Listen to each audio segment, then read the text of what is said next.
दोस्तों, कहानी शुरू करने से पहले आप सभी से एक छोटी सी विनती है। हमारे YouTube चैनल एड नॉवल बॉय को जरूर सब्सक्राइब करें। यह कहानी पूर्णतः काल्पनिक फिक्शनल है। इसका वास्तविक जीवन से कोई संबंध नहीं है। कहानी का नाम है रीबोर्न एम्परर। तो चलिए कहानी शुरू करते हैं। 11 सेकंड। भूपेश की मृत्यु। हम आकर्ष अपने शिविर में बैठकर साधना कर रहा था कि तभी उसे आकाशवाणी के जैसी एक ध्वनि सुनाई दी। इस ध्वनि को सुनकर उसकी साधना भंग हो गई। भूपेश मुझे चुनौती देना चाहता है, वह भी एक जमादार के तौर पर। यह जमादार कब बना? आकर्ष ने मन ही मन अपने आप से सवाल किया। साधना में होने के कारण उसे इस बारे में कोई भी जानकारी नहीं थी कि भूपेश की जगह अब चिराग ने ले ली है। उसे चुनौती दी गई थी तो एक योद्धा के रूप में उसे चुनौती को स्वीकार करना था। बस इसीलिए वह अपने बिस्तर पर से उठा और अपने शिविर से बाहर आया। बाहर पहले से ही कुछ लोग खड़े थे। एक तरफ थे सेना के कमांडर राजवर्धन, वहीं उनके ठीक सामने खड़े थे जयदीप और तारक। आकर्ष को शिविर से बाहर आया देखकर कमांडर ने मुस्कुराते हुए कहा, आपसे आपका पद लेने के लिए लोग आ चुके हैं। उम्मीद करता हूं आप तैयार होंगे। यह तो मुकाबला होने के बाद आपको पता चल जाएगा, आकर्ष ने जवाब दिया। यह क्या तरीका है कप्तान आकर्ष? कमांडर को देखने के बाद आपने उन्हें प्रणाम नहीं किया। यह आपके वरिष्ठ हैं। एक कप्तान के तौर पर यह आपका कर्तव्य है कि अपने वरिष्ठ को प्रणाम करें, तारक ने बिगड़ते हुए कहा। अगर आकर्ष के पास ताकत होती तो तारक कभी भी ऐसा नहीं कहता। लेकिन जब से उसे पता चला था कि आकर्ष सिर्फ रक्त आरंभ मंडल के 7वें स्तर का योद्धा है, उसे ऐसा लगने लगा था जैसे आकर्ष को कप्तान का पद देकर एक प्रकार से कमांडर पूरी सेना का अपमान कर रहे हैं। मुझे दिखावे की आदत नहीं है। मैं प्रणाम करता हूं या नहीं करता हूं, यह पूरी तरह से मेरा मामला है। दूसरी बात, कमांडर यहां पर खड़े हैं। अगर उन्हें मेरे बर्ताव से आपत्ति होती तो वह खुद कहते। तुम्हें उनकी जगह बोलने की कोई आवश्यकता नहीं है। या फिर कहीं तुम्हें ऐसा तो नहीं लग रहा कि तुम अब कमांडर से बड़े हो गए हो कि उनकी जगह फैसला कर सकते हो? आकर्ष ने तारक के शब्दों का इस्तेमाल उसी के खिलाफ करते हुए कहा। यह क्या बकवास कर रहे हो? मैं ऐसा क्यों करूंगा? मैं तो बस तुम्हें नियम समझा रहा था। झूठे आरोप लगाना बंद करो, तारक ने गुस्सा होते हुए कहा। तो फिर गुस्सा क्यों हो रहे हो? कहीं ऐसा तो नहीं कि मेरा कहना सही है? आकर्ष ने एक बार फिर तारक को निशाना बनाने की कोशिश की। बस कीजिए, आप दोनों कप्तान हैं। एक ही सेना में होते हुए आप एक दूसरे के विरोध में कैसे बोल सकते हैं? दोनों को इस तरह से वाद विवाद करते देख कमांडर को बीच में बोलना पड़ा। कमांडर, गलती इसकी है।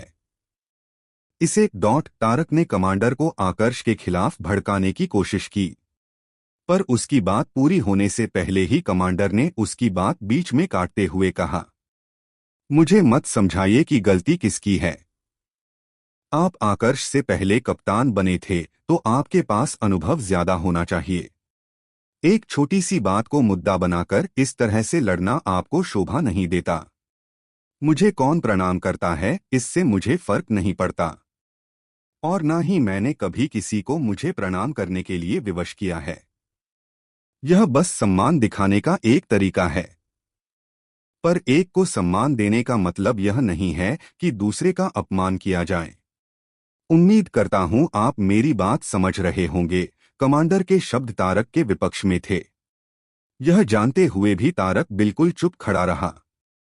कमांडर न सिर्फ ताकत के मामले में उससे आगे थे बल्कि उसके वरिष्ठ भी थे। वह उनके खिलाफ बोलने की हिम्मत कभी भी नहीं कर सकता था। भूपेश की तरफ से मुझे चुनौती दी गई है, लेकिन वह खुद यहां पर नहीं आया। क्या मुकाबला कहीं और होगा? मामला शांत होने के बाद आकर्ष ने कमांडर से पूछा। सैनिक एक दूसरे को चुनौती देते हैं तो उनका मुकाबला यहां के मैदान में होता है, लेकिन अगर कोई कप्तान या फिर जमादार को चुनौती दे तो फिर मुकाबला अलग अखाड़े में होता है। भूपेश ने चुनौती दी है तो वह वहीं पर होगा, कमांडर ने जवाब दिया। और यह अखाड़ा कहाँ पर है? आकर्ष ने पूछा। चलिए, मैं खुद आपको वहां पर लेकर चलता हूं। इसी बहाने मुझे भी आपको लड़ते हुए देखने का अवसर मिल जाएगा, कमांडर ने मुस्कुराते हुए जवाब दिया और फिर आकर्ष तथा बाकी सबको अपने साथ लेकर अखाड़े की तरफ रवाना हो गए। जिस जगह पर मुकाबला रखा गया था यह प्रशिक्षण वाले स्थान से थोड़ा ही दूर था। इस अखाड़े की विशेषता यह थी कि यहाँ पर जीवन और मृत्यु के मुकाबले भी होते थे। सिर्फ यह अखाड़ा ऐसा था जहाँ पर इस प्रकार का मुकाबला किया जा सकता था। बाकी सभी अखाड़ों में सिर्फ प्रशिक्षण के लिए ही मुकाबले होते थे। भूपेश यहाँ काफी पहले ही आ चुका था। अखाड़े में खड़े होकर वह इस समय अपने प्रतिद्वंदी का इंतजार कर रहा था। मत्स्य सेना के अधिकांश सैनिक वहां पर आ चुके थे। वह सभी भी आकर्ष की ताकत देखने के लिए काफी ज्यादा उत्सुक थे। सिर्फ वह सैनिक जो आकर्ष की सेना से थे, उन्हें आकर्ष पर विश्वास था। उनके अलावा तो बाकी सभी सैनिकों का यही सोचना था कि आकर्ष सिर्फ रक्त आरंभ मंडल के 7वें स्तर का योद्धा है। बुश आकर्ष को लेकर चारों तरफ चर्चाएं चल ही रही थी कि तभी एक व्यक्ति वहां पर प्रकट हुआ। यह चिराग था, नया कप्तान। तुम यहां पर क्यों आए हो चिराग? मैंने तुम्हें चुनौती नहीं दी, चिराग को वहां पर देखकर भूपेश ने भड़कते हुए कहा। शांत हो जाइए जमादार भूपेश, मैं यहां पर आपसे मिलने नहीं आया। मैं तो यहाँ पर नए कप्तान आकर्ष का मुकाबला देखने आया हूँ, कप्तान चिराग ने बड़े ही शांत स्वर में कहा और फिर भूपेश को नजरअंदाज करने लगा। यह देखकर भूपेश गुस्से से लाल पीला होने लगा। एक समय पर उसकी टुकड़ी में काम करने वाला सैनिक आज उसी के सामने इस तरह से बात कर रहा था। इसे वह कैसे सहन कर सकता था? यह है अखाड़ा, भूपेश कुछ कहने वाला ही था कि तभी एक दमदार आवाज उस पूरे क्षेत्र में गूंजी। इस आवाज को सुनकर उसकी नजर आसमान की तरफ गई। उसने देखा कि वहां आसमान में कुछ लोग खड़े थे, जिनमें सबसे आगे तो उनके कमांडर थे और उनके पीछे थे कप्तान जयदीप, कप्तान तारक और नया कप्तान आकर्ष। प्रणाम कमांडर, कमांडर को वहां पर देखते ही सारे सैनिक, सूबेदार और जमादार सभी ने एक स्वर में कमांडर को प्रणाम किया। प्रणाम कमांडर, चिराग जो कि सभी को नजरअंदाज कर रहा था। कमांडर को देखकर वह ऊपर आसमान में आया और उन्हें प्रणाम किया। बहुत बहुत बधाई हो कप्तान चिराग, आप कप्तान बने, शुभकामनाएं देने का मुझे अवसर नहीं मिला। आइए मैं आपको हमारे नए कप्तान आकर्ष से मिलवाता हूं, कमांडर ने अपनी हमेशा वाली मुस्कुराहट प्रदर्शित करते हुए चिराग से कहा। इसके बाद उन्होंने आकर्ष की तरफ अपना हाथ किया और चिराग को उसका परिचय देते हुए कहा, इनसे मिलिए, यह है कप्तान आकर्ष। कैसे हैं कप्तान आकर्ष? आपसे मिलकर खुशी हुई। मैं चिराग हूँ, चिराग ने अपने चेहरे पर विनम्रता लाते हुए आकर्ष से उसका हालचाल पूछा और साथ में अपना परिचय दिया। मुझे भी मिलकर खुशी हुई कप्तान चिराग, आकर्ष ने भी बड़े विनम्र स्वर में चिराग के प्रणाम का जवाब दिया। उसके साथ जो जैसा व्यवहार करता था वह भी वैसा ही व्यवहार करता था। चिराग ने विनम्रता के साथ बात की थी तो उसने भी वापस विनम्र स्वर में ही जवाब दिया। कप्तान चिराग, आपसे बाद में मिलता हूं, अभी मुझे एक जरूरी काम पूरा करना है, आकर्ष ने कप्तान चिराग से कहा और फिर अपनी जगह से गायब हो गया। अगले ही क्षण वो वहां पर प्रकट हुआ जहां पर उसके सारे सैनिक थे। प्रणाम कप्तान आकर्ष, उसकी टुकड़ी के जितने भी सैनिक वहां पर मौजूद थे सबने एक साथ आकर्ष को प्रणाम किया। सभी के शब्दों में जोश साफ झलक रहा था। उन सभी की आवाज सुनकर वहां पर मौजूद बाकी सभी सैनिकों का ध्यान भी आकर्ष की तरफ चला गया। अधिकांश सैनिक आज पहली बार आकर्ष को देख रहे थे तो उन्हें कोई भी जानकारी नहीं थी कि आकर्ष का स्वभाव कैसा है, पर उसकी ताकत के बारे में हर किसी को पता था। कुछ इस बात को मानने के लिए तैयार नहीं थे कि आकर्ष इतना कमजोर हो सकता है, क्योंकि वो कप्तान अमित का टोकन वापस लेकर आया था। तो कुछ भूपेश की बात से पूरी तरह सहमत थे। किसने किया? आकर्ष ने अपनी टुकड़ी के 2 जमादारों की तरफ देखते हुए पूछा। दरअसल उसकी टुकड़ी के दो जमादारों के चेहरे पर दो पंजे के निशान बने हुए थे। कोई भी देखकर साफ बता सकता था कि उन्हें थप्पड़ मारा गया था। जमादार भूपेश ने, एक सैनिक ने आगे आते हुए जवाब दिया। वैसे तो कमांडर इस समय आसमान में खड़े थे, लेकिन वह आकर्ष और उसके जमादारों के बीच हो रही बातों को सुन रहे थे। उन्होंने जब देखा कि जमादारों को थप्पड़ मारा गया है तो उनका भी खून खौलने लगा। यह सब क्या है भूपेश? तुमने जमादारों पर हाथ उठाया, कमांडर ने गुस्से से भरी आवाज में पूछा। ऐसा कुछ भी नहीं है कमांडर। यह लोग झूठ बोल रहे हैं। मैं सेना में होते हुए सेना की नियमों को क्यों तोड़ूंगा? भूपेश ने अपनी तरफ से सफाई देने की कोशिश की, लेकिन जिस प्रकार से उसने जवाब दिया था उसे सुनकर हर कोई साफ बता सकता था कि वह झूठ बोल रहा है। कप्तान चिराग, कप्तान आकर्ष और भूपेश के मुकाबले के बाद अगर भूपेश मुकाबला जीत जाता है और उसे कप्तान का पद मिलता है तो आपकी टुकड़ी भूपेश को दी जाएगी। आप आकर्ष की टुकड़ी के कप्तान बनेंगे, कमांडर ने अपने पास में खड़े चिराग की तरफ देखते हुए कहा। जी कमांडर, चिराग ने कोई भी सवाल नहीं किया और उनकी बात मान ली। वहां पर खड़े सभी लोग कमांडर के इस फैसले से काफी ज्यादा खुश थे। उन्हें पता था कि कमांडर ने ऐसा फैसला इसलिए किया है ताकि भूपेश के चंगुल से आकर्ष की टुकड़ी को बचा सके। क्या हुआ था? इधर आकर्ष अभी भी अपने जमादारों से पूछताछ कर रहा था। आप साधना में थे और भूपेश इसका फायदा उठाकर हर तरफ यह खबर फैला रहा था कि आप कमजोर है।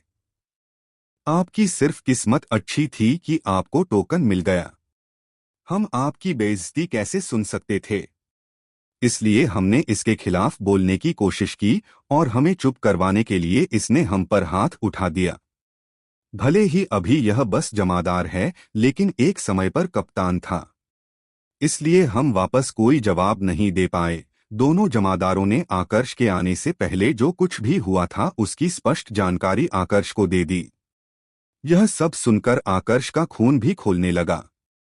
उसे मत्स्य सेना से कोई विशेष लगा नहीं था, लेकिन इसका मतलब यह नहीं था कि भूपेश उसके सैनिकों पर हाथ उठा सकता था।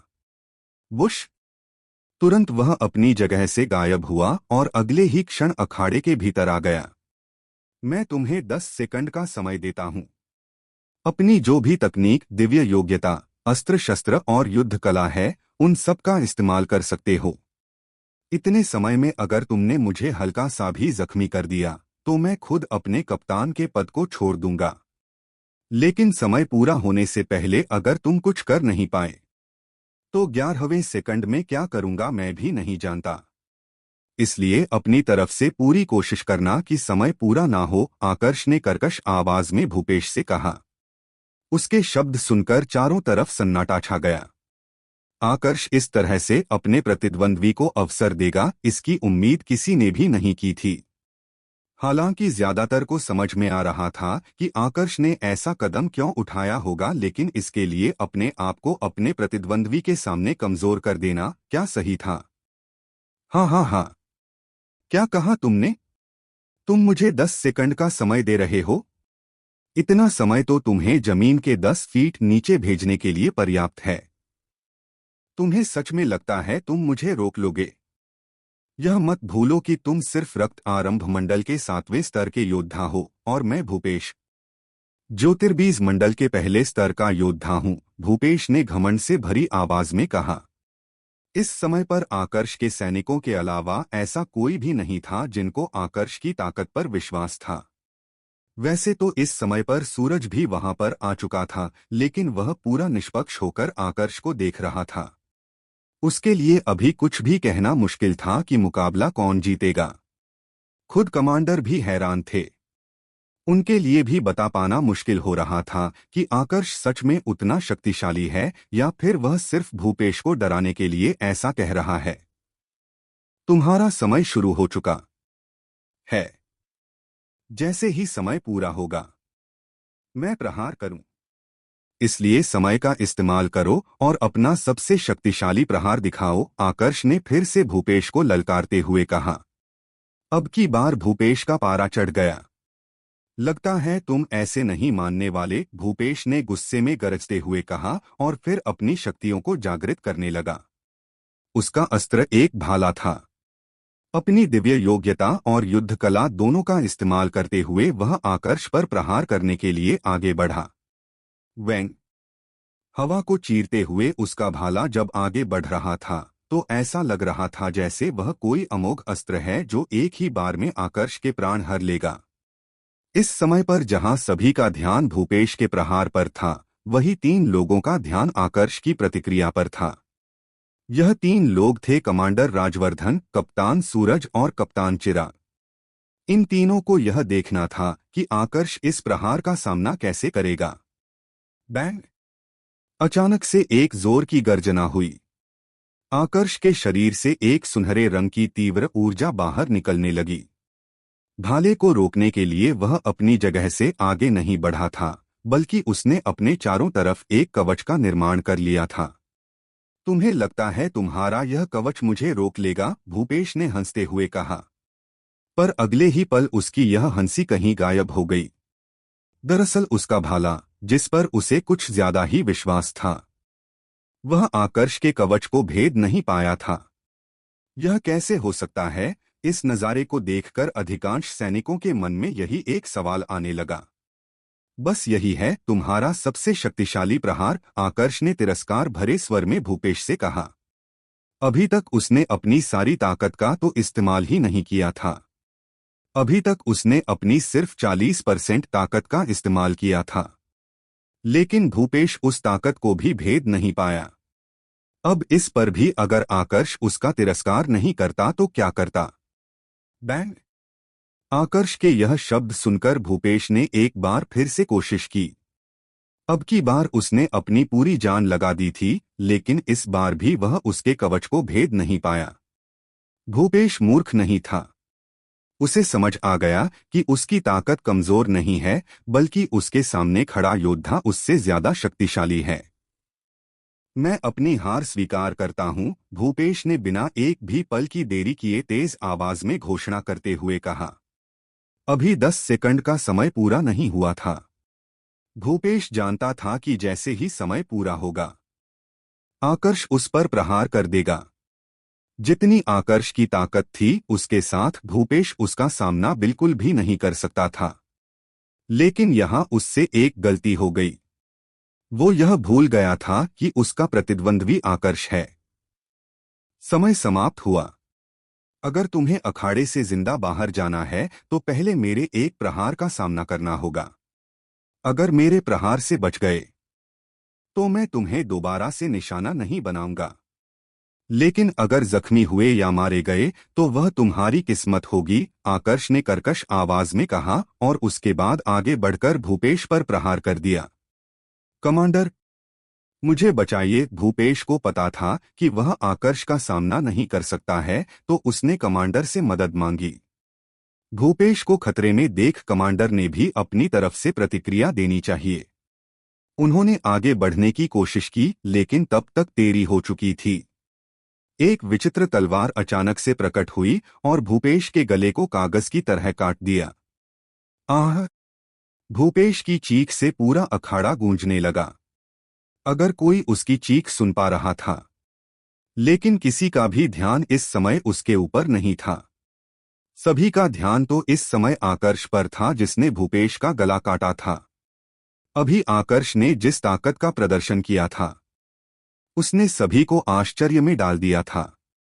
जितने भी लोग वहां पर थे, उन सभी में कई ऐसे थे जो ज्योतिर्बीज मंडल में प्रवेश कर चुके थे। पर जिस रफ्तार से आकर्ष ने प्रहार किया था, इतना तेज प्रहार वह भी करने में असमर्थ थे। खुद कमांडर भी हैरत में थे। इतनी तेज रफ्तार से प्रहार करना उनके लिए भी आसान नहीं था। कहीं ऐसा तो नहीं कि शुरुआत से ही इसने अपनी वास्तविक ताकत छुपा रखी थी? कमांडर ने मन ही मन अपने आप से सवाल किया। वह अकेले नहीं थे जो ऐसा सोच रहे थे। वहां मौजूद सभी सैनिकों के मन में भी यही सवाल चल रहा था। कप्तान आकर्ष, आप बीच लड़ाई में अपने प्रतिद्वंद्वी को खत्म नहीं कर सकते। अगर आपको इसे खत्म ही करना था तो पहले आपको जीवन और मृत्यु के मुकाबले की चुनौती देनी थी। इस तरह से एक सामान्य मुकाबले में अपने प्रतिद्वंद्वी को खत्म करके आपको नहीं लगता कि आपने हमारी सेना के नियमों को तोड़ा है? कमांडर राजवर्धन ने एक गहरी सांस लेते हुए आकर्ष से सवाल किया। इस समय उनकी आवाज में गुस्सा नहीं था, लेकिन हल्की सी कठोरता जरूर थी, जिसका होना स्वाभाविक भी था। उनकी मौजूदगी में अगर कोई सेना का व्यक्ति सेना के ही नियमों को तोड़े तो कमांडर के रूप में उनको तो गुस्सा आना ही था। नियम? कमांडर, नियम सुविधा के लिए बनाए जाते हैं ताकि कोई भी अपनी सीमा को ना पार करे। नियम इसलिए नहीं होते कि आपको झुकने पर बाध्य कर दे। मुकाबला शुरू होने से पहले ही मैंने साफ कह दिया था कि 10 सेकंड भूपेश के होंगे, लेकिन 11वां सेकंड मेरा होगा। जब मैंने पहले ही नियम बता दिए थे तो मुझे नहीं लगता कि मैंने प्रहार करके आपकी सेना की कोई नियम तोड़े हैं। और अगर नियम तोड़े भी होते तो भी मुझे सजा सिर्फ तब मिलती जब मैंने किसी निर्दोष के ऊपर प्रहार किया होता। सबसे पहले तो भूपेश ने मुझे चुनौती दी थी। उसके बाद उसने जो प्रहार किया था वह जानलेवा था। और आप शायद यह बात भूल रहे हैं कि उसने मेरी सेना के 2 जमादारों को थप्पड़ मारा था। योद्धा चाहे छोटा हो या फिर बड़ा, स्वाभिमान सभी का होता है और उसे कुचलने का अधिकार किसी को नहीं होता।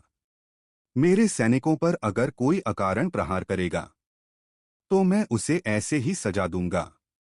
अगर गलती मेरे सैनिकों ने की तो उनकी भी सजा यही होगी। अब फैसला आपके हाथ में है। आपको अगर यह गलत लगता है तो आप अभी मुझे मेरे कप्तान के पद से हटा सकते हैं, आकर्ष ने बिल्कुल शांत स्वर में कमांडर से कहा। सारे सैनिक उसकी बात सुन रहे थे। हालांकि यह तो उन्हें भी पता था कि आकर्ष ने प्रहार करके और भूपेश को खत्म करके गलत किया था, लेकिन आकर्ष ने जो जवाब दिया था वह बिल्कुल सही था। एक कप्तान को अपने सैनिकों के प्रति ऐसा ही होना चाहिए। कमांडर भी उसके शब्दों से काफी ज्यादा प्रभावित हुए। अब ऐसा नहीं था कि उन्हें आकर्ष पूरी तरह से निर्दोष लग रहा था। बात यह थी कि वह खुद आकर्ष को सजा नहीं दे सकते थे, क्योंकि आकर्ष ने अभी जो ताकत प्रदर्शित की थी वह उनके बराबर थी, बल्कि कुछ जगह पर तो उनसे आगे भी थी। कप्तान आकर्ष, क्या मैं जान सकता हूं कि आप यहां पर क्यों आए? आपकी जितनी ताकत है उसके साथ मुझे नहीं लगता कि आपको मेरे सामने एक कप्तान के रूप में काम करने की जरूरत है, कमांडर ने सवाल किया। यह सवाल उन्हें काफी देर से परेशान कर रहा था। मैं बस साधना करने के लिए एक शांत स्थान की तलाश में आया था। मुझे पता चला कि आपकी सेना के शिविर में कप्तान और कमांडर को साधना करने के लिए उचित स्थान दिया जाता है। बस इसीलिए मैं यहाँ पर आ गया, आकर्ष ने कुछ भी नहीं छुपाया और सच सच बता दिया। बस यही कारण है, कमांडर ने पुष्टि करने के लिए फिर से पूछा। अगर मुझे कुछ करना होता तो? आपको क्या लगता है मैं इतने समय तक इंतजार करता? आकर्ष ने जवाब दिया। अब की बार कमांडर आगे कुछ बोल नहीं पाए। आकर्ष ने जो कुछ भी कहा था वह उस पर कटाक्ष नहीं कर सकते थे।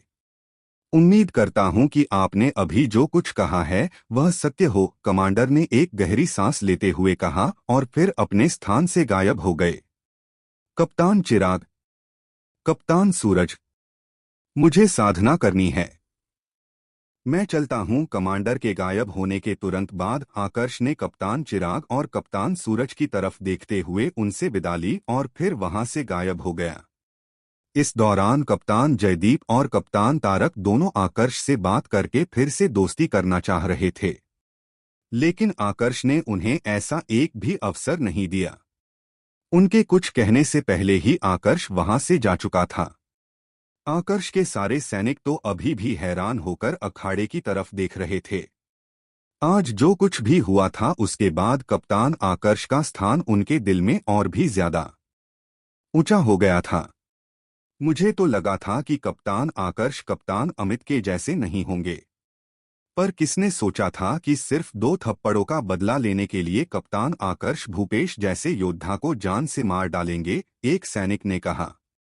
मुझे तो आश्चर्य इस बात पर हो रहा है कि इतनी बड़ी गलती करने के बावजूद कमांडर ने उन्हें कुछ भी नहीं कहा। ऐसे ही कप्तान की तो हमें जरूरत थी जो हमारे लिए खड़ा हो सके। एक और सैनिक ने आकर्ष की प्रशंसा करते हुए था। थोड़ी देर में सारे सैनिकों के बीच इसी प्रकार की चर्चाएं शुरू हो गई। आकर्ष अब उन सबके लिए एक नायक बन चुका था। वे लोग आकर्ष को इतने अच्छे से तो नहीं जानते थे, लेकिन इस एक लड़ाई ने आकर्ष को देखने का नजरिया उनके लिए पूरी तरह से बदल दिया था। हाथ काटो और निकलो यहाँ से। सभी सैनिकों के सामने से गायब होने के बाद कमांडर राजवर्धन वापस अपने शिविर में नहीं लौटे, बल्कि वहां से सीधा क्षेत्रपाल महोदय के महल के लिए रवाना हो गए। अदितिगढ़ के क्षेत्रपाल का नाम था गौरव। यह एक मध्य अवस्था के आदमी थे जो अपना अधिकांश समय अपनी साधना में ही बिताते थे। जिस समय कमांडर राजवर्धन उनसे मिलने आए उस समय भी वह साधना में ही बैठे हुए थे। पर जब उन्हें खबर मिली कि राजवर्धन इंतजार कर रहे हैं तो उन्होंने अपनी साधना को थोड़ी समय के लिए रोका और राजवर्धन से मिलने के लिए सभा कक्ष में आ गए।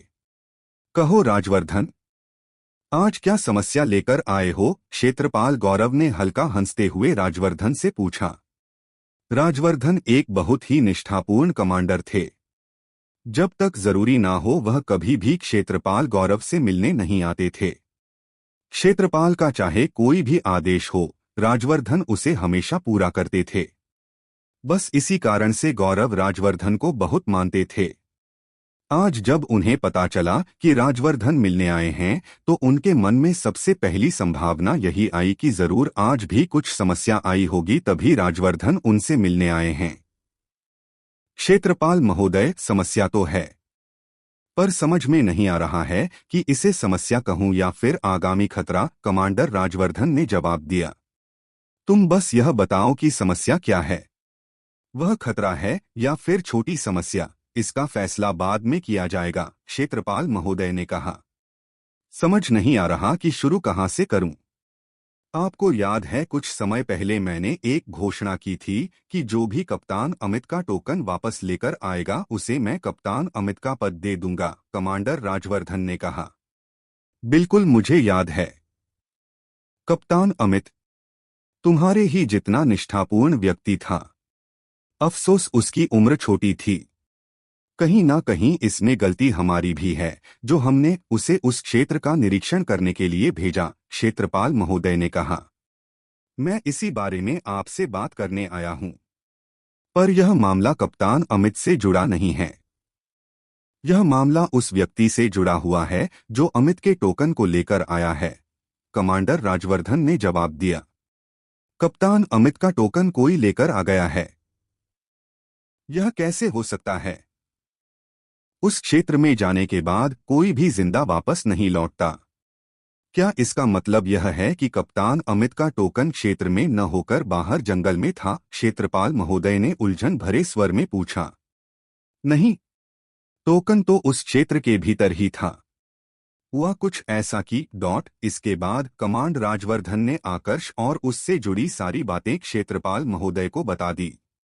शुरुआत में तो क्षेत्रफल महोदय की प्रतिक्रिया बिल्कुल सामान्य थी, लेकिन जैसे जैसे वह आगे खबर सुनते जा रहे थे उनके चेहरे के भाव भी वैसे वैसे ही बदलते जा रहे थे। तो यह सब 10,000 साल पहले शुरू हुआ था। हमने कभी सपने में भी कल्पना नहीं की थी कि हमारे इस पिछड़े हुए राज्य में कोई चक्रपाल मंडल का योद्धा भी हो सकता है, क्षेत्रपाल महोदय ने आश्चर्य से भरे स्वर में कहा।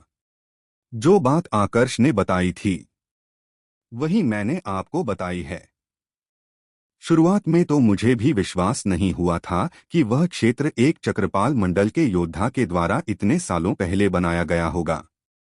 उस दिन आकर्ष से बात करने के बाद मैं उस क्षेत्र के द्वार को देखने गया था, जैसा कि आकर्ष ने बताया था। वाकई अब उस क्षेत्र का द्वार गायब हो चुका था, कमांडर राजवर्धन ने कहा। कोई आश्चर्य की बात नहीं है। उस क्षेत्र का निर्माण ही अस्त्र की सुरक्षा के लिए किया गया था। जब अस्त्र ही वहां से चला गया तो फिर उस क्षेत्र के अस्तित्व में रहने का कोई तात्पर्य शेष नहीं रह गया था। ऐसे में क्षेत्र का गायब होना तो स्वाभाविक है। वैसे सच कहूं तो मुझे क्षेत्र से ज्यादा दिलचस्पी तुम्हारे इस नए कप्तान आकर्ष में है। तुम्हारा यह नया कप्तान, इसमें कुछ तो विशेष है। यह पहला योद्धा है जो उस क्षेत्र से जिंदा आया है। तुम्हारी किस्मत बहुत अच्छी है राजवर्धन, जो ऐसा योद्धा तुम्हारे लिए काम करता है, क्षेत्रपाल महोदय ने कहा। क्षेत्रपाल महोदय, मैं यहाँ पर इसी कप्तान आकर्ष के बारे में बात करने आया हूँ। बात यह है कि यह व्यक्ति बहुत रहस्यमयी है।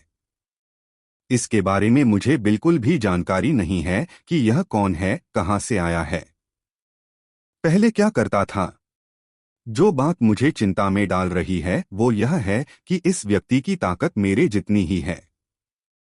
अगर ज्यादा देर तक हम दोनों के बीच में मुकाबला हुआ तो मैं खुद नहीं जानता कि उस मुकाबले में कौन जीतेगा। इतना शक्तिशाली व्यक्ति बिना किसी वजह के मेरे अधीन काम क्यों करेगा। मुझे तो इसकी पहचान को लेकर इस पर शक हो रहा है, कमांडर राजवर्धन ने चिंता से भरे स्वर में कहा। क्या? उस कप्तान आकर्ष की ताकत तुमसे ज्यादा है? कमांडर राजवर्धन की बात सुनकर क्षेत्रपाल महोदय ने चौंकते हुए पूछा। अब की बार कमांडर राजवर्धन ने जवाब नहीं दिया। उन्होंने बस अपनी आंखें बंद की और एक ऊर्जा मणि को तोड़ा, जिसके तुरंत बाद उनके ठीक सामने एक बड़ी सी पट्टी प्रकट हो गई जिसके ऊपर कुछ दृश्य चलने लगे। इन दृश्यों में काले रंग के कपड़े पहना एक युवक अपने सामने खड़े एक दूसरे व्यक्ति को खत्म करता दिखाई दे रहा था। यह वही दृश्य था जब आकर्ष ने भूपेश की हत्या की थी। क्षेत्रपाल महोदय काफी ज्यादा अनुभवी थे। उन्होंने जब आकर्ष को प्रहार करते देखा तो उन्हें तुरंत समझ में आ गया कि वह व्यक्ति ताकत के मामले में उनके बराबरी पर हो सकता है। हालांकि यह सिर्फ उनका एक अंदाजा था, लेकिन इसके सच होने की संभावना बहुत ज्यादा थी। कमांडर राजवर्धन, क्या आपको कोई जानकारी है कि वह व्यक्ति आपकी सेना में क्यों शामिल हुआ है? उन सभी दृश्यों को ध्यान से देखने के बाद क्षेत्रपाल महोदय ने कमांडर राजवर्धन से पूछा। मैंने इस बारे में उससे पूछा था। उसने बताया कि वह सिर्फ साधना करने के लिए यहाँ पर आया है। अब मैं नहीं जानता कि इस बात में कितनी सच्चाई है, पर कम से कम अभी तक तो उसने ऐसा कुछ भी नहीं किया है जिसके बाद उस पर शक किया जाए, कमांडर राजवर्धन ने जवाब दिया। वह यहाँ पर सिर्फ साधना करने आया है। स्वाभाविक रूप से क्षेत्रपाल महोदय को भी इस जवाब पर विश्वास नहीं हुआ। इधर आकर्ष अपने शिविर में बैठकर साधना करने की कोशिश कर रहा था। इस समय पर उसे कोई भी अंदाजा नहीं था कि राजवर्धन उसके बारे में बात करने के लिए क्षेत्रपाल महोदय से मिलने गए हैं। मुझे कहीं ना कहीं से एक ऊर्जा स्तरीय युद्ध कला को तो हासिल करना ही होगा।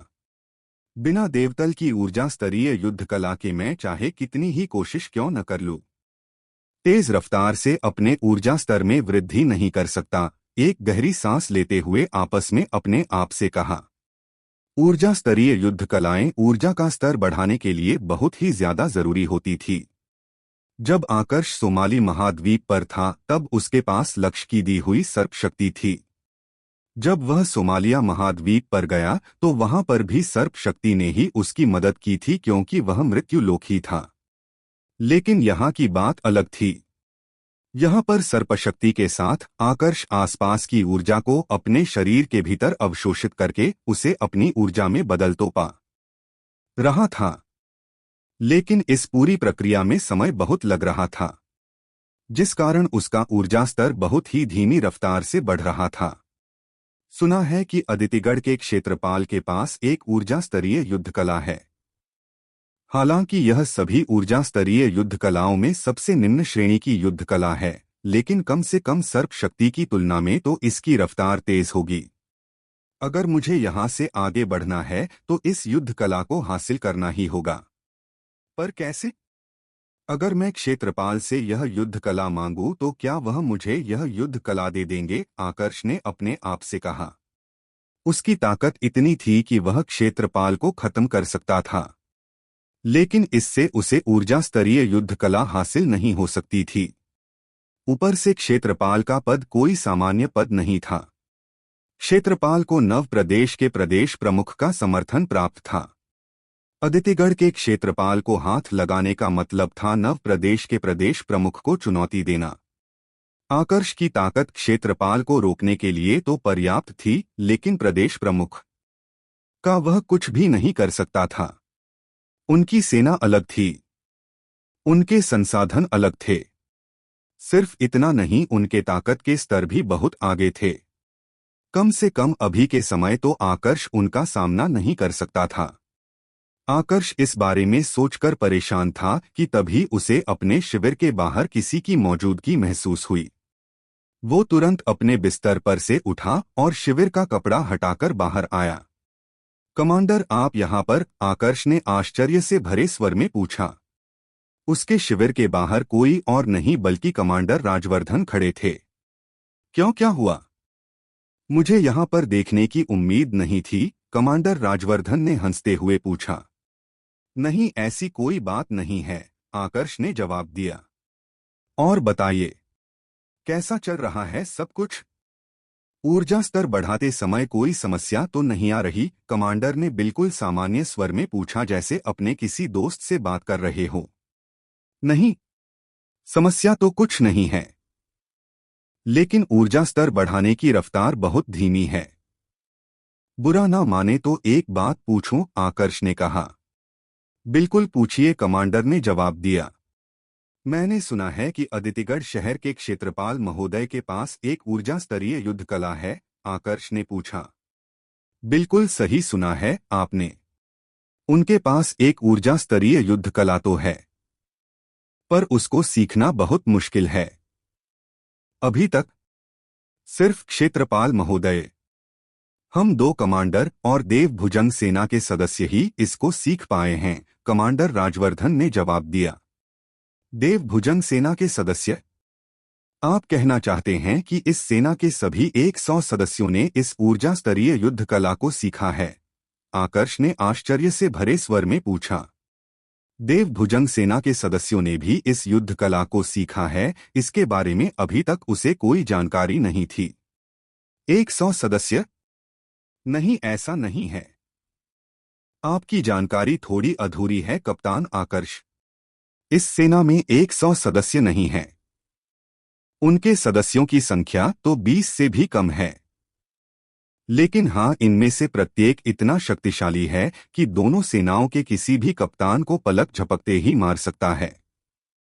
निसंदेह आप उनमें शामिल नहीं हैं। उनमें से कोई भी आपको कुछ नहीं कर सकता, कमांडर राजवर्धन ने मजाकिया अंदाज में कहा। लेकिन आकर्ष का ध्यान उनके मजाक पर नहीं था। उसका पूरा ध्यान तो इस बात पर था कि देवभुजंग सेना के उन सदस्यों ने क्षेत्रपाल महोदय की ऊर्जा स्तरीय युद्ध कला को सीखा है। कमांडर, अगर मैं क्षेत्रपाल महोदय से इस ऊर्जा स्तरीय युद्ध कला के बारे में पूछूं तो आपको क्या लगता है? क्या वह मुझे यह युद्ध कला सिखाएंगे? थोड़ा सोचने के बाद आकर्ष ने अचानक से कमांडर राजवर्धन से यह सवाल किया। क्षेत्रपाल महोदय की ऊर्जा स्तरीय युद्ध कला, इसके बारे में कुछ भी कहना मुश्किल है। सच कहूं तो यह युद्ध कला उनकी खुद की नहीं है। यह युद्ध कला उन्हें नव प्रदेश के प्रदेश प्रमुख के द्वारा दी गई थी। इस प्रकार की कोई भी युद्ध कला अदितिगढ़ और आसपास के क्षेत्र में दूसरी नहीं है, जिस कारण से क्षेत्रपाल महोदय इसे बहुत ही संभाल कर रखते हैं। हाँ, अगर आपको यह हासिल करनी है तो इसके लिए 2 शर्तों को पूरा करना जरूरी है। सबसे पहली शर्त तो यह है कि आपके पास इस युद्ध कला को सीखने के लिए पर्याप्त रूप से ताकत होनी चाहिए। इसकी मुझे बिल्कुल भी चिंता नहीं है। आपके पास इतनी ताकत है, इसलिए पहली शर्त तो अपने आप पूरी हो जाएगी। लेकिन दूसरी शर्त आसान नहीं है। इसके लिए आपको कम से कम 100 से 500 सालों तक सेना में रहते हुए काम करना होगा। एक बार अगर क्षेत्रपाल महोदय को आप पर पूरा विश्वास हो गया तो आपको यह युद्ध कला सीखने का अवसर मिल सकता है, अन्यथा और कोई भी तरीका नहीं है, कमांडर राजवर्धन ने विस्तार से आकर्ष के सवाल का जवाब दिया। 100 से 500 सालों तक यहाँ की सेना में रहकर काम करना, यह शर्त आकर्ष कभी भी पूरी नहीं कर सकता था। 100 साल तो बहुत दूर की बात थी। अभी जो स्थिति बनी हुई थी उसके साथ यह कहना भी बहुत मुश्किल था कि आकर्ष अगले 10 सालों तक इस शहर में रहेगा या नहीं। मेरे पास इतना समय नहीं है कि क्षेत्रपाल महोदय का विश्वास जीतने की कोशिश करूं। मेरे पास अपनी 99 देव नाड़ियां हैं। ज्यादा नहीं तो उनके साथ थोड़ी बहुत मदद तो मिल जाएगी। जब तक कोई उचित ऊर्जा स्तरीय युद्ध कला नहीं मिल जाती मैं इसी के साथ अपनी साधना करूंगा। आकर्ष ने मन ही मन अपने आप से कहा। तो क्या सोचा है आपने? आप इतना समय सेना को दे पाएंगे? आकर्ष को अपने ही ख्यालों में खोया देख कमांडर राजवर्धन ने पूछा। अभी तो इसका कोई भी जवाब नहीं दे सकता। आगे आने वाले समय पर निर्भर करता है कि स्थितियां कैसी बनती है। आकर्ष ने कोई भी स्पष्ट जवाब नहीं दिया। अपना आधा अधूरा जवाब देकर वो वापस अपने शिविर में लौट गया। कमांडर राजवर्धन अभी भी बाहर खड़े होकर आकर्ष की कही बात को समझने की कोशिश कर रहे थे। कुछ देर तक सोचने के बाद वह भी वहां से गायब हो गए। उनके वहां से जाते ही आकर्ष एक बार फिर साधना करने बैठ गया। लगभग 1 घंटे बाद कप्तान आकर्ष के शिविर के बाहर से किसी की आवाज सुनाई पड़ी। आवाज सुनकर आकर्ष अपनी साधना से जागा। आवाज सुनकर उसे इतना तो समझ में आ गया था कि जिसने भी आवाज लगाई थी वह उसकी खुद की सेना का सदस्य है। क्या हुआ? अपने शिविर से बाहर आकर आकर्ष ने बाहर खड़े व्यक्ति से पूछा। बाहर खड़ा व्यक्ति कोई और नहीं बल्कि वही जमादार था जिसको आकर्ष ने बहुत पहले जख्मी किया था। कप्तान आकर्ष, मेरे सभी साथियों को मगर सेना के एक कप्तान ने बंदी बना लिया है। उस जमादार ने चिंता से भरे स्वर में आकर्ष से कहा। जैसे ही आकर्ष ने उसकी बात सुनी उसके चेहरे पर कठोरता साफ नजर आने लगी। कौन सा रेस्टोरेंट? कौन सा कप्तान? आकर्ष ने उस जमादार को अपने साथ चलने का इशारा किया और मामले की पूरी जानकारी लेने की कोशिश की। जमादार ने भी विस्तार से सब कुछ बताया कि हुआ क्या था। इस सब की शुरुआत आकर्ष के द्वारा भूपेश को मारने के बाद हुई थी। आकर्ष की जीत के बाद उसकी टुकड़ी के सारे सदस्य काफी ज्यादा उत्साहित हो गए थे। सारे उच्च अधिकारी एक साथ शहर के एक रेस्टोरेंट में खाना खाने चले गए। अपनी जीत का जश्न मनाते हुए वह सभी आकर्ष की प्रशंसा कर रहे थे। पर उस समय वहां पर कोई और भी था जो उनकी बातें सुन रहा था। वहां पर मगर सेना का एक कप्तान आया हुआ था जिसके साथ उसके उच्च अधिकारी भी थे। उन्होंने जब आकर्ष की बड़ाई सुनी तो उन्होंने अपने कप्तान की तुलना आकर्ष से करनी शुरू कर दी। वैसे तो यह बहुत छोटी चिंगारी थी लेकिन इसको बड़ी आग में बदलने में ज्यादा समय नहीं लगा। थोड़ी ही देर में दोनों पक्षों के बीच बहसबाजी शुरू हो गई। जब मामला और ज्यादा बिगड़ने लगा तो आकर्ष की टुकड़ी के सदस्यों ने वहां से जाना ठीक समझा। लेकिन जैसे ही वह लोग वहां से निकलने लगे कप्तान ने आगे बढ़कर उन सभी का रास्ता रोक लिया और उन्हें बंदी बना लिया। उसने सिर्फ एक जमादार को वहां से सुरक्षित बाहर निकलने दिया था कि वह आकर्ष के पास ही खबर पहुंचा सके। वह कप्तान अभी भी रेस्टोरेंट में बैठकर आकर्ष के वहां पर आने का इंतजार कर रहा था क्योंकि उसे आकर्ष की ताकत देखनी थी। मुझे नहीं लगता कि कोई भी सामान्य कप्तान इतनी छोटी सी बात पर उग्र होगा। उस कप्तान के बारे में कुछ जानते हो? जैसे कि उसकी पहचान, उसका स्वभाव या फिर कोई ऐसी बात जिसको लेकर उसे तुरंत गुस्सा आता है? आकर्ष ने अपने जमादार से पूछा। उसका स्वभाव बहुत घटिया है। सच कहूं तो दोनों सेनाओं में उसके जितना घटिया इंसान और कोई भी नहीं है। उसे किसी से कोई मतलब नहीं है, बस हर जगह अपने आदेश देता रहता है। उसके इस स्वभाव का सबसे बड़ा कारण है उसका जीजा। उसके जीजाजी कोई और नहीं बल्कि मगर सेना के कमांडर है। वह कप्तान जानता है कि वो कुछ भी कर ले उसके जीजाजी आखिर में उसे बचा लेंगे, इसलिए वह किसी को भी नहीं छोड़ता। इसीलिए तो आपके बारे में जानकर उसे गुस्सा आया। मैं जानता हूं कि आप उसे सबक सिखा सकते हैं, लेकिन आपसे निवेदन करता हूं कि उसके साथ ऐसा कुछ भी मत कीजिएगा जिससे कि यह लड़ाई और ज्यादा बढ़े। आप तो कप्तान है, लेकिन हम सैनिकों को इसका परिणाम भुगतना पड़ सकता है, उस जमादार ने जवाब दिया। आकर्ष बस उसकी बातें सुन रहा था। उसके सुझाव से उसे कोई मतलब नहीं था। आकर्ष बस यही चाहता था कि वह कप्तान उससे मिलने के बाद उसके साथियों को छोड़ दे। हाँ, अगर इस दौरान कप्तान खुद उसके लिए परेशानी खड़ी करने की कोशिश करता है तो आकर्ष उसे सबक सिखाने में कोई भी संकोच नहीं करने वाला था। थोड़ी ही देर में आकर्ष और वह जमादार दोनों उस रेस्टोरेंट के बाहर पहुंच गए जहां पर आकर्ष के सभी साथियों को बंदी बनाया गया था। जमादार ने आगे बढ़कर रेस्टोरेंट का दरवाजा खोला और आकर्ष को अंदर चलने का इशारा किया।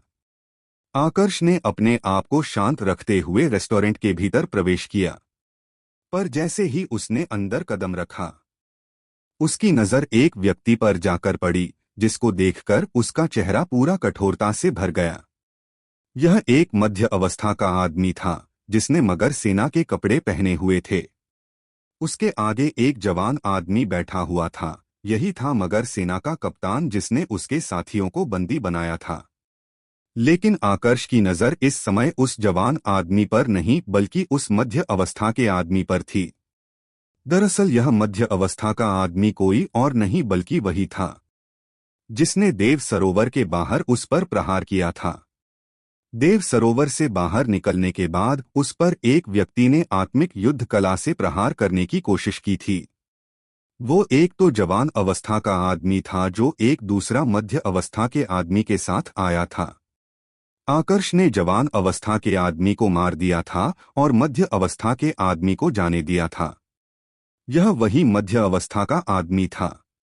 जिस क्षण आकर्ष ने उसको देखा, उसी क्षण उसकी नजर भी आकर्ष पर पड़ी। आकर्ष को देखकर वह दंग रह गया। किसी और को पता ना हो, लेकिन उसे तो यह बात अच्छे से पता थी कि आकर्ष कौन था। वह उस समय वहीं पर था जब आकर्ष देव सरोवर से बाहर निकला था। तो फिर ऐसा कैसे हो सकता था कि कुछ ही दिनों में उस व्यक्ति ने, जो देवतल में बिल्कुल नया था, उसने मत्स्य सेना में एक कप्तान का पद हासिल कर लिया था। वह इस बारे में सोच रहा था कि तभी उसे याद आया कि मत्स्य सेना में एक कप्तान का पद खाली था जिसके लिए टोकन ढूंढने की जरूरत थी।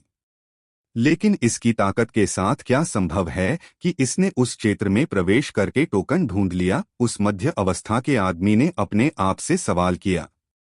अपना पूरा दिमाग लगाने के बाद भी उसे यह समझ में नहीं आ रहा था कि आखिर आकर्ष कप्तान बन कैसे गया था। सिर्फ पद हासिल करना अलग बात थी और सारे सैनिकों से सम्मान हासिल करना अलग बात। कप्तान।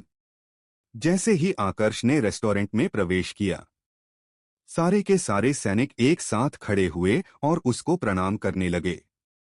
अब यह देखकर तो वह मध्य अवस्था का आदमी और भी ज्यादा दंग रह गया। तो तुम हो नए कप्तान जिसने अमित की जगह ली है? कुर्सी पर बैठे जवान अवस्था के कप्तान ने आकर्ष से पूछा। लेकिन आकर्ष ने उसके ऊपर बिल्कुल भी ध्यान नहीं दिया। उसका पूरा ध्यान अपने सैनिकों पर था। तुम सब लोग ठीक हो? आकर्ष ने अपने सैनिकों से सवाल किया। हम बिल्कुल ठीक हैं कप्तान, सारे सैनिकों ने एक साथ जवाब दिया। यह देखकर मगर सेना का वह जवान अवस्था का कप्तान गुस्से से लाल पीला होने लगा। तुम मुझे नजरअंदाज कर रहे हो? जानते भी हो मैं कौन हूं? मुझे नजरअंदाज करने की हिम्मत संदीप में भी नहीं है। और तुम मुझे यानी पलाश को नजरअंदाज कर रहे हो? उस कप्तान ने गुस्से से भरे स्वर में आकर्ष से कहा। उसका नाम पलाश था और जिस संदीप की वह बात कर रहा था, वह मत्स्य सेना का सबसे शक्तिशाली कप्तान था। ताकत के मामले में वह सभी कप्तानों में आगे था, लेकिन अभी के समय उसकी जगह किसी और ने ले ली थी जिस बारे में पलाश को हल्का सा भी अंदाजा नहीं था। संदीप से मुझे कोई मतलब नहीं है। अपने आप को सौभाग्यशाली समझो कि मेरे सारे आदमी सही सलामत है। अगर इनमें से एक के भी शरीर पर खरोच भी आई होती तो तुम्हें पता चलता कि मैं और क्या क्या कर सकता हूं। आकर्ष ने कर्कश आवाज में पलाश से कहा। उसे मतलब नहीं था कि पलाश किसका साला था। उसे सिर्फ अपने आदमियों से मतलब था। उसके सारे जमादार और सूबेदार वहां पर बैठकर उसका इंतजार कर रहे थे।